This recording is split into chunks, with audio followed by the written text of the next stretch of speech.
বসনিয়াতে কিন্তু অনেক দৃষ্টিনন্দন মসজিদ রয়েছে।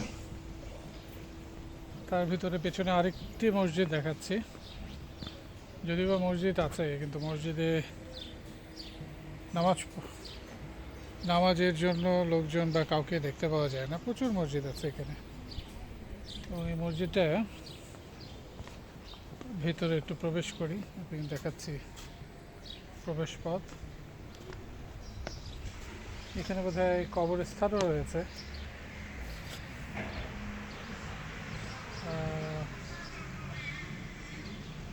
এখানে কিন্তু কিছু এপিটাফের মতো আছে, যারা মারা গেছে তাদের কবরের স্থান এখানে রাখা আছে। এই যে পেছনে যে মুকুট বা এক ধরনের স্তম্ভ দেখা যাচ্ছে, এটা কিন্তু একটা পাগড়ি বা টুপি টাইপের আর কি, আমার যেটা মনে হয়। যাই এটা দেখতে হবে, তো এটা খেয়াল করলাম আর কি। এখানে মসজিদ বা ইসলামিক স্থাপনায় মুকুট, মানে কবরস্থানগুলোতে বিশেষ করে মুকুটের মতন একটা জায়গা দেয়া থাকে।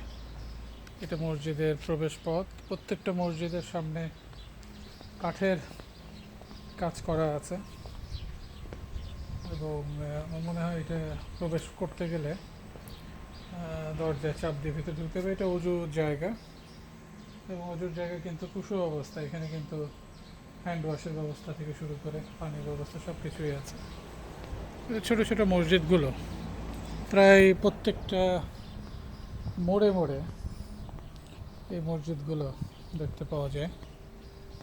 আমি এই মসজিদটাও দেখাচ্ছি। এখানে কিন্তু আরেকটা অজুর জায়গা দেখা যাচ্ছে। মসজিদে পাটি বিছানো আছে।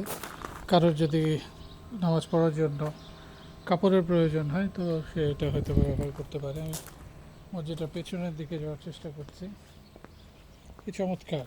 এবং এখানে মার্বেল দেওয়া, পাথর দিয়ে পাশ সাজিয়ে রাখা, সুন্দরভাবে মসজিদটাকে রক্ষণাবেক্ষণ করা হয়েছে। এখানে ফুলের বাগান, পেছনটাতে ফুলের বাগান তৈরি করা হয়েছে। বেশ জায়গা জুড়ে চমৎকার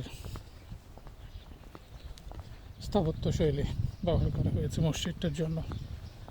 তো বসনিয়ার প্রচুর মসজিদ রয়েছে। আর এটা ইউরোপের দেশ হলেও এখানে বিশেষ করে যারা মুসলমান, তারা যে গোঁড়া মুসলমান তা না, কালচারালি এরা কিন্তু খুবই ইমপ্রুভড, এবং নিজেদের সংস্কৃতি, স্থানীয় সংস্কৃতির ব্যাপারে তারা সবসময় নিজেদেরকে লিবারেল জায়গাতে দেখে। মসজিদ এবং তার পাশটা আমি দেখাচ্ছি। ধন্যবাদ।